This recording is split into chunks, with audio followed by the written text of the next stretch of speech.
Wow, knuckleheads. Just wow. I mean, first and foremost, welcome to the show. This is our Get It Right Saturday night. We do this live immediately after all of the big fights, and there was nothing bigger this weekend, you guys, than this UFC 261 card that we just finished watching. We are live, baby, and it was live in front of 15,000 screaming Floridians in Jacksonville, Florida. And what an incredible night of fights.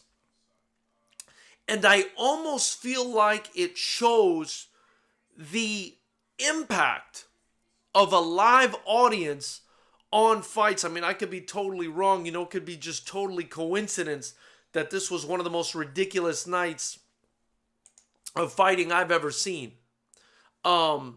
And I'm saying that, and I'm saying that I'm sticking by it. I mean, I can't remember the last time I was this just absolutely floored and taken aback by dramatic after dramatic after dramatic incident, especially on the main card. I mean, listen, the UFC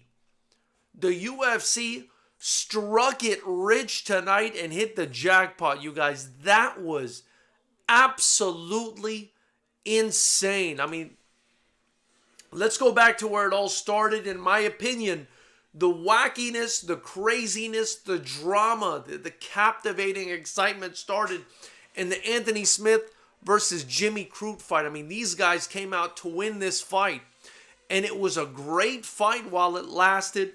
Crute kept getting touched with the jab, but he was touching Anthony Smith, beautiful leg kicks, and it almost looked like they were fighting at a very fast pace. It almost looked like it was either going to be Smith's leg is going to hold up or Crute's face is going to hold up from the jabs. Pretty much at the end of the first round, all of a sudden Smith throws a leg kick at Crute, hits that peroneal nerve that people have been talking about since that whole Sean O'Malley situation. Crute's leg goes dead, but he doesn't let it affect him. He takes Smith down, wins the rest of the round, gets up, goes to his corner, nearly steps on his own ankle because his foot is pretty much dead from the kick that Anthony Lionheart Smith landed. He tries to get through it. He tries to play it off. He's pounding on his chest saying, "Let's go." And the referee stops the fight. I said to myself, wow, that was an abrupt end to a very exciting fight. Let's see what we got going on here next. After that is when the real shenanigans started, knucklehead. We had Uriah Hall fight Chris Weidman in a very interesting fight. This is almost like a crossroads fight for these guys. It's almost like a fight where the winner was going to carry on and the loser was probably done for. I don't know. That's the kind of feeling I was getting from this fight with all the ups and downs in both guys' careers. Excuse me. That's the feeling I was getting from the fight. And, they're going at it. It's a good fight. 17 seconds into the first round. Actually, Uriah Hall didn't even throw a strike, apparently. They're just feeling each other out. Chris Weidman commits hard to a leg kick. And I'm not even sure if Uriah Hall checked it or not. I got to go back and check. He may have checked it. Chris Weidman's leg wraps around Uriah Hall's leg a la Anderson Silva. I mean, you couldn't make this stuff up. The exact thing that happened to Anderson Silva when he fought Chris Weidman, who was the first guy pretty much to finish Silva in that octagon, happened to Chris Weidman against Uriah Hall, who was the last guy to beat Anderson Silva in the octagon. I mean, the chance of that injury happening to Chris Weidman after it happened to Anderson Silva against Chris Weidman, it's just wild. Against a guy with a link between the two like Uriah Hall, just wild. And Uriah Hall was very, gracious and kind as he usually is afterwards in his post-fight interview. Chris Weidman, man, it's a horrible injury. It's a horrible injury. And, I don't see how his career continues, to be honest with you guys. I mean, at his age, with the way, things have been going on in his career, he is 36 years old now. He's snapping that shin bone in half like that. My goodness. I mean, that's a hell of a way to end off your career, And Chris Weidman was a champ, man. Chris Weidman was a monster. I always felt like Chris Weidman was always on the cusp of coming back and being a real force to be reckoned with. I think this fight, man, may spell the end for him. And if it does, man, all due respect to him. I just don't see how at 36 years of age, I mean, maybe he comes back, he fights a more wrestling-based style. That's a terrifying injury. I mean, he almost stepped. He broke definitely both bones in the shin. The leg was flapping around on the replay. The skin was bending. I was worried the skin was going to tear, man. I was worried he was going to step. Because the foot, right? This is the foot, right? It was, this is the foot. It was no longer like underneath the rest of the leg. So I was afraid he was going to like hit the floor with, what would have been the stump had the broken part of the foot fell off. You know what I mean? I was afraid he was going to step onto the floor with that and his bone might, dig into the mat. I mean, just absolutely brutal. Then you had Valentina Shevchenko go up in there against Jessica Andrade, and in the second round, she catches her in a crucifix and just elbows the heck out of her, drops about 30, punches and elbows before the referee steps in to stop the fight. She looks like an absolute Terminator in there, man. I mean, if you peel Valentina Shevchenko's skin off and there's titanium underneath, I wouldn't even be surprised. The way she moves, that crazy dance she does afterwards, the way she fights, I mean, she's just such a high-level human being. I mean, she is a testament to humanity's ability to achieve at a high level. I'm sorry, you can say what you want about Valentina Shevchenko. I'm absolutely blown away by her. Then, if that wasn't enough excitement, this is when the real excitement kicked off, for me at least. Rose Namajunas versus Weili Zhang. Rose Namajunas in there mouthing to herself, I'm the best, as Bruce Buffer is announcing her in the octagon. You know how emotional and kind of scarred she is and vulnerable, but interesting and intriguing. And you're just captivated by the whole thing. And she's sitting in there and she's concentrating. She wants to win this fight. And she's going up against this absolute monster in Weili Zhang, who, nobody really seemed to have the blueprint to beat. And good fight while it lasted on the feet. Rose moving around a lot. Weili kind of conserving her energy, hitting Rose with a few leg kicks here and there. Rose popping the jab here and there. And then out of nowhere, I don't know what she sees. I mean, she must be some sort of genius, this Rose Namajunas. I mean, out of nowhere, I don't know where it came from. Just decides to throw a left head kick, right? After just moving around, shifting her feet and popping nothing but a jab. Decides to throw a left head kick. A single left head kick in the first round. Lands clean. Weili seems to nearly lose consciousness from this kick. Kind of falls onto herself because she's so out of it, but she's still there. Rose jumps at her to try to finish her with hammer fists. Lands maybe two. In my opinion, maybe without the hammer fists, Weili could have gotten back up and fought, but I think had the referee not stepped in, Rose would have landed a couple more hammer fists and Weili Zhang would have been completely unconscious. Nonetheless, I was, accordingly, I was happy with the stoppage. What a fantastic story. What a fantastic finish. 1 minute and 18 seconds into the first round, recapturing a UFC title, becoming the women's strawweight champion of the world.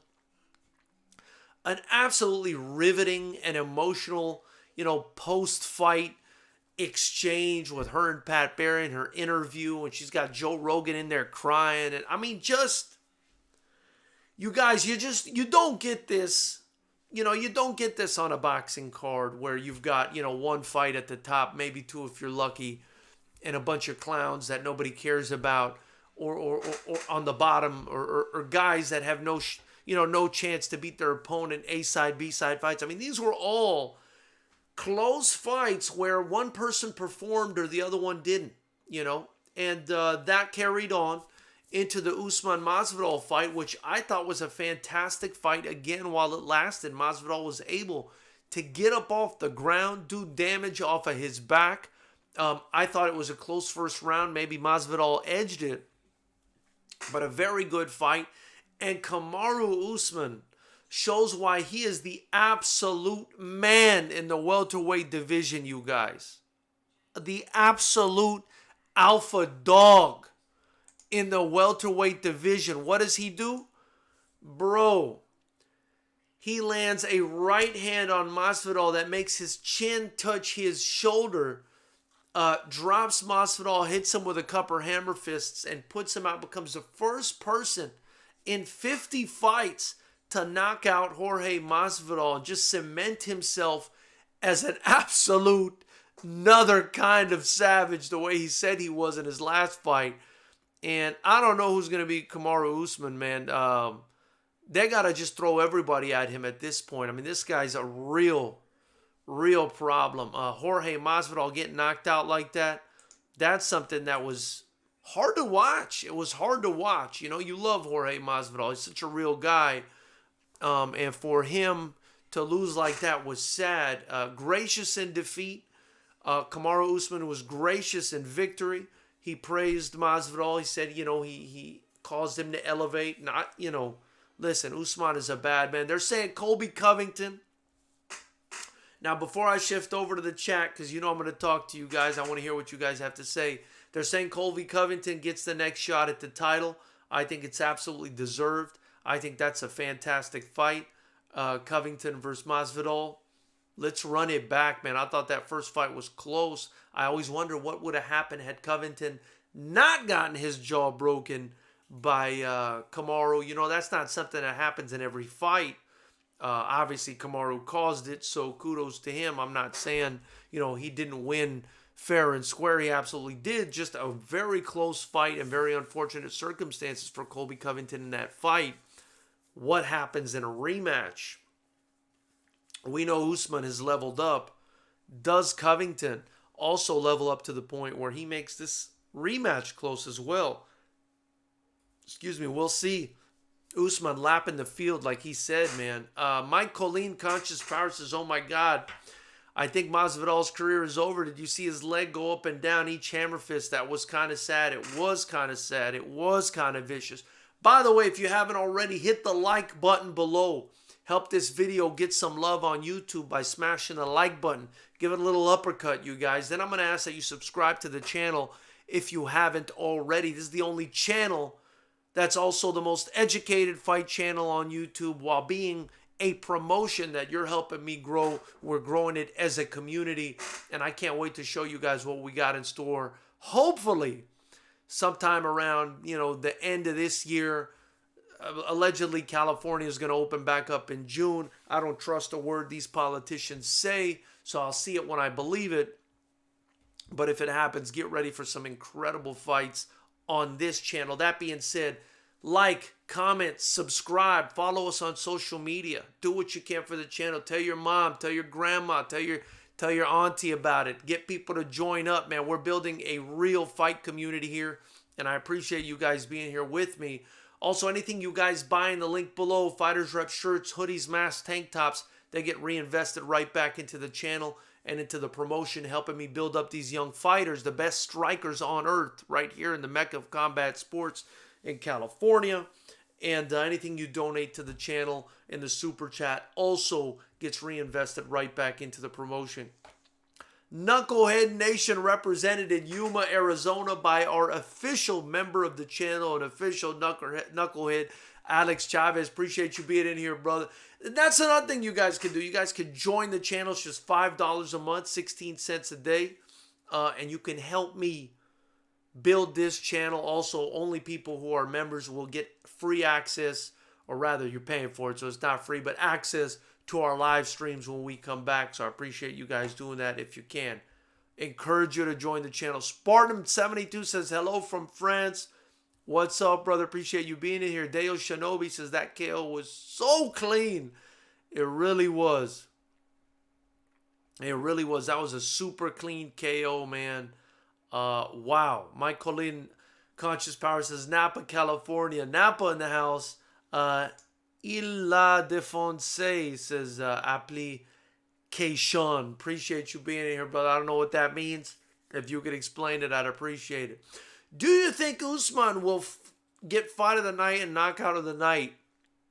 Not fight of the night, but knockout of the night, most likely. Or I think Namajunas, honestly, has to get knockout of the night.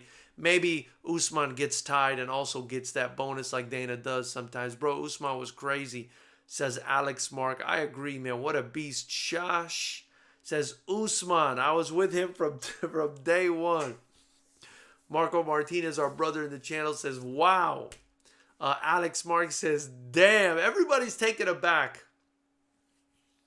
Everybody's taken aback by this event, man. This event was just absolutely crazy. All these fights were phenomenal in one way or another. But Usman, damn, I agree. Damn. Yeah, I saw that about his leg, says Busting Caps. Alex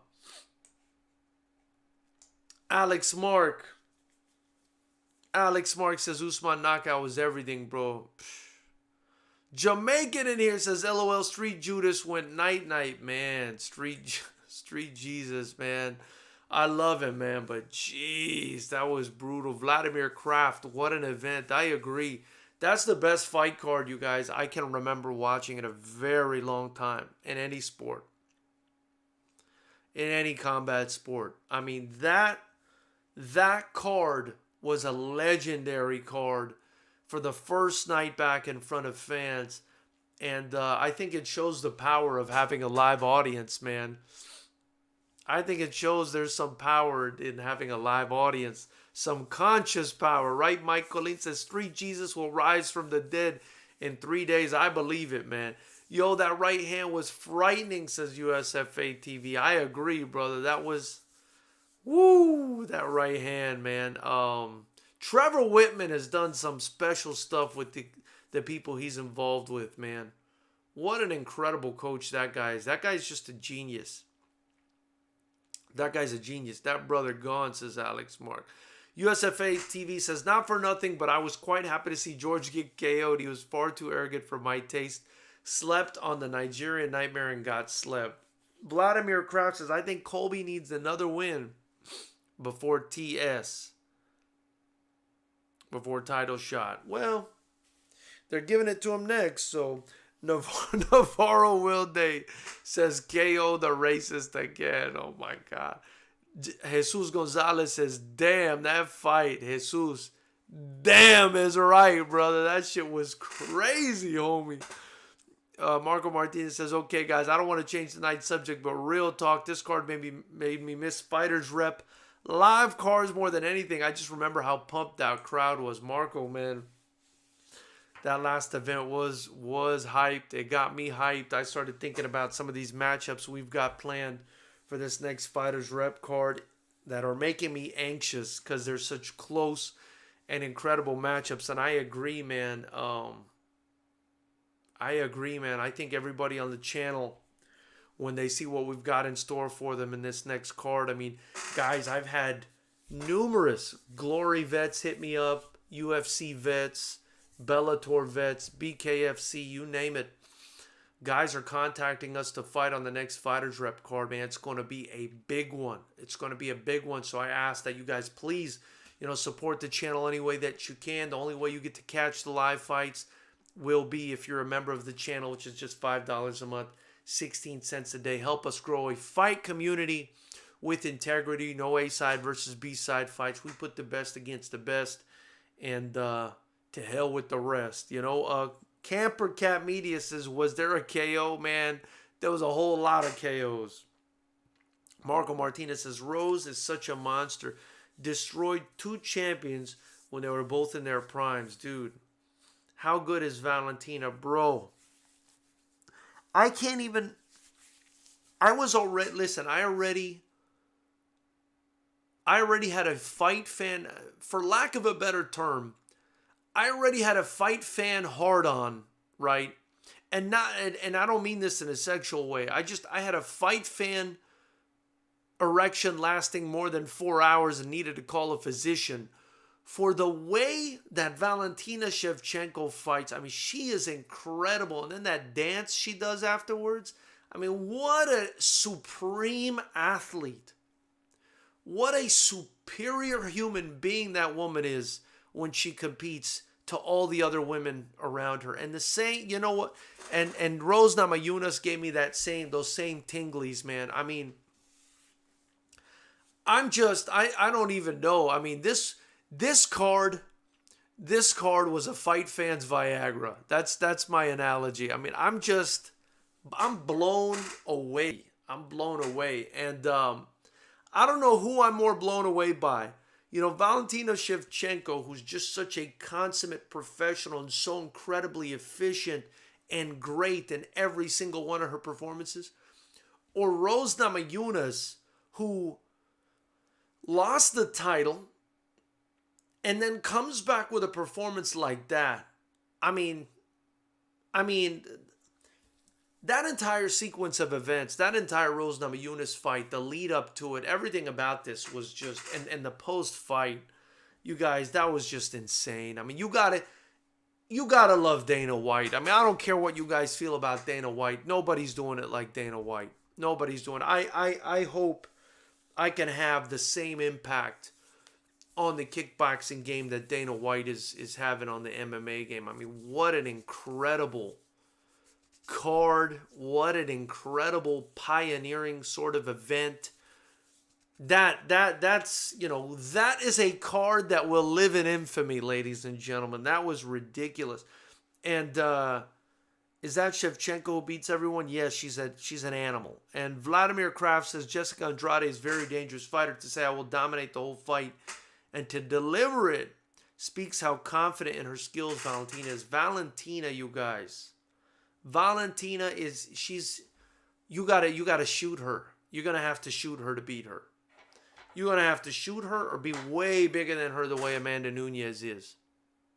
You gotta be bigger than her, and even then you can't, you know, hurt her. You just gotta hope to squeak by on a decision the way Amanda Nunes did. I mean, I don't even know what to say about Rose Namajunas and Valentina Shevchenko. I don't even know what to say about it. One thing I wanted to touch on, and shout out to our official sponsor, Nuevo Real Estate. Be sure to reach out to them for your California real estate needs and let them know that the Fighters Rep sent you. And follow us on all these social media accounts, especially Instagram. One thing I wanted to say, you know, we had a hand in helping build the new Unified Rules Kickboxing rule set that the IKF uses, and it's the rule set that we use in our kickboxing events. And we wanted to, me and the IKF, we wanted to kind of differentiate Muay Thai and kickboxing. We didn't want people to be mixed up with the rule sets, which was happening a lot. And so one of the things my ingenious brother, vice president of the IKF, co-founder, referee, professional referee, former kickboxer, undefeated, Dan Bam Bam Stell, one of the things that he proposed was that we get rid of kicks below the knee. Kicks at the knee are obviously illegal, but kicks below the knee. And I felt like a lot of purists, when we were creating the rule set, wouldn't like that. But I want to touch on this because it happened twice tonight. After seeing what happened to James Cruz's leg in the fight against Anthony Smith, and, you know, seeing that the deadness in his leg did not return even at the end of the fight and post-fight, and after seeing especially what happened to Chris Weidman, again, because of a kick below the knee, you know, it further confirmed to me that us getting rid of kicks below the knee, because at Fighters Rep, It's a stand and bang rule set. There's no clinching. You could only clinch with one hand as long as you're working, like in boxing. It's just stand and bang it out. Punches, kicks, and knees. But there are no kicks below the knee. There are no kicks below the knee. You got to kick from the knee up. And a lot of people don't, a lot of purists, they want kicks below the leg, below the knee. Some people don't. This event today made me, it confirmed for me, man, that the IKF's position that there shouldn't be any kicks below the knee is a good position. And the reason they did it partially was to differentiate from Muay Thai, but the reason I'm starting to support it now is the injuries that this is causing the fighters. Those bones, those nerves, those muscles below the knee are just fragile and smaller than, pretty much every other part of the human body. And these guys, their careers are getting cut short. I mean, Weidman's not going to come back from that. Anderson Silva didn't come back from his properly. And Crute, is he taking permanent damage? Has Sean O'Malley taken permanent damage? So something I'm glad to support at this point, something I wanted to share with you guys because yeah, I'm not a fan of the kicks below the knee, unless I guess, you're doing Muay Thai, which you're more than welcome to do somewhere else. At Fighters Rep, we do kickboxing. So anyway, Knuckleheads, that's kind of all I wanted to say. I wanted to thank you guys for joining me on another Get It Right Saturday night. We're putting out content almost every day or every other day, so be sure to continue to tune into the channel. Subscribe to the channel. We're going to be doing more interviews and stuff with guys here in California, especially the kickboxers and stuff that compete with us. And I plan on giving you guys more and better content, hopefully as the state continues to open up. And hopefully you guys, support the channel. Appreciate you guys being here.